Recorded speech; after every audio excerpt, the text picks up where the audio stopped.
So, what does the NAR lawsuit and settlement mean for you personally? If you're wondering what's the big deal, let me start with the buyer scenario, since that's who takes most of the impact. As of August 17th, if you're buying, before you physically want to get out and look at homes, you'll want to find the very best realtor you can. And you will need to have signed a written agreement with them regarding their payment, the time frames you're hiring them for, and any other criteria before you even view one home. So if you're a buyer ready to enter the market, now you've probably already saved up a minimum of $16,000 for a 3% down payment and closing costs. However, you might not have saved the additional $12,000 to pay your agent to represent you. And this is why it's so critical that you would have the right agent. Because why is it important? Because you need the best negotiator for you. You'll need your agent to negotiate their fee to A, preferably come from the seller at closing, right? Or B, at least the largest portion of it to come from the seller at closing. Some of the standards I've been seeing are 2.5%. So maybe you only have to come up with 0.5%. And then C, maybe the seller is not willing, maybe they don't have it in their net profits.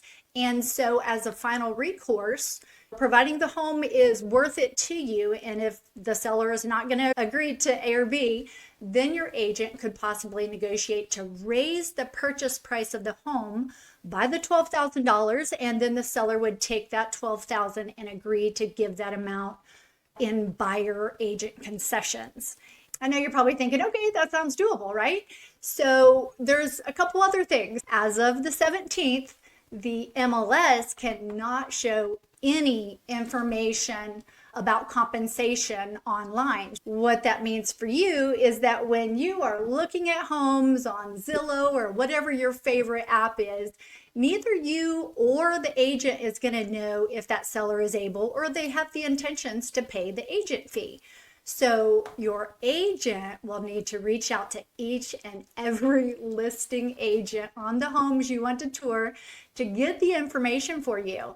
Some listing agents might be super willing to give that. Others might use it as a form of negotiation and just say, bring your best offer and write it into the contract. They're not going to give away the information. So if you can capture that information, you're going to rely on your agent to do that. And so when you do go out and looking at these homes, you probably want to know before you get your heart set on something that you really can't afford if you don't have that extra $15,000. So what is the net takeaway for you?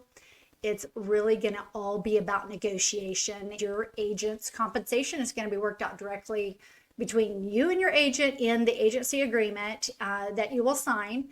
In turn, your agent will need to negotiate their fees to be paid by the seller or to be included in the contract price, et cetera, et cetera. So now, here is my favorite question. Why do I even need to have representation when I'm buying? I can get all the information off of Zillow. Hey, I'm pretty savvy. I can go to the tax records. You know, I've had a lot of conversations with buyers about this, and they're considering skipping hiring that agent and just work with a seller agent. Well, the first thing to remember is the seller's agent is committed to get the best deal for the seller, not you. So it's like going to court without an attorney while the other side has a top attorney. You know, if you have $500,000 at stake, that might seem a little risky, right? So my questions would be for you, do you know contract law better than the other agent or the seller who could have a realtor friend offering them some instruction or advice? Have you been trained on understanding the legal fine print and the parameters and the potential pitfalls that commonly occur in contracts? We see it all the time. By the way, did you know that Arkansas is one of the few states that have a caveat emptor law? And simple terms, this just means let the buyer beware. There is no law in Arkansas that requires sellers to disclose all the known aspects of the property's condition that you're looking at. They don't have to tell you. Even though sellers are not supposed to lie or conceal things, do they? I've been in real estate for years, and I can tell you they do. Sometimes, from a litigation standpoint, the caveat emptor really puts the burden on you, the buyer, to prove that the seller deliberately withheld information or covered up this material defect. So, would you be confident proving this if you're representing yourself? So, here's a tidbit to remember. The realtors are required to disclose material defects that they're aware of. And, that would be some protection for you.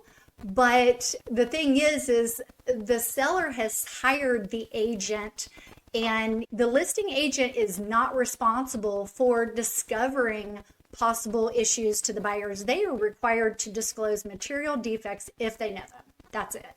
So back to the times where I've had these conversations with people about representing themselves. They say to me, okay, so I'll just have an inspection then. So did you know that the $550 you pay for an inspection does not guarantee they're going to uncover a lot or everything? Definitely not the most expensive items that you might get stuck with, which one of those I know a lot about because in heating and AC, I spent 10 years as a territory manager, and the price tag on an HVAC system, depending on the size of your home and the age of your home, it can be $10,000 to $20,000. I've actually experienced the exact thing when I represented a buyer 2 different times. We went through inspection, walked through the whole contract, and 4, 5, 6 weeks later, we're down to the final walkthrough and found the AC didn't work. My buyers were already moved. They had already sold their home, and they were in temporary housing and hurting. And so now they have another $10,000 that they need to come up with. Oh my gosh, I can remember this conversation. It was so painful. And sure, they could have walked away from the contract since it didn't pass the final inspection, but would they want to? They'd already sold their home, fully expecting to move in and start their new jobs. And on the other hand, the seller wasn't very worried because they had a backup offer on the table. So why would they be inclined to pay the extra $10,000? So as a buyer without representation, would you want to negotiate this issue? So I don't leave you hanging. I successfully did negotiate it, and the seller paid and my buyers moved in on schedule. So that was pretty cool. I have personally experienced this same issue in real estate contracts with other large ticket items, such as the roof or foundation. These things are not uncovered to any great extent on a general inspection. The only recourse, if you're going to do the inspections without an agent, would be to pay for your general inspection, pay for HVAC, you're going to pay for maybe termite inspection, foundation repair if you have any doubts about it. Then if you have issues, yes, you can walk away. However, you've already paid for all of these expenses up front. So long story short, when you hire a buyer's agent, they have a fiduciary duty to hold your interests even above their own. So for me, this would be like if I am being diligent to uncover issues more so than if I am personally buying the home for myself or a rental for myself. I'm looking, I'm really digging. So I hope that gives you some comfort and confidence in hiring a good agent. So now, sellers, what's the benefit or impact for you on the NAR ruling? Well, when you're selling, if you don't have a good agent advising you, you might be tempted to not include buyer agent concessions. This is the benefit that you have control over whether you want to offer it or not, since it's not mandatory, although it never was.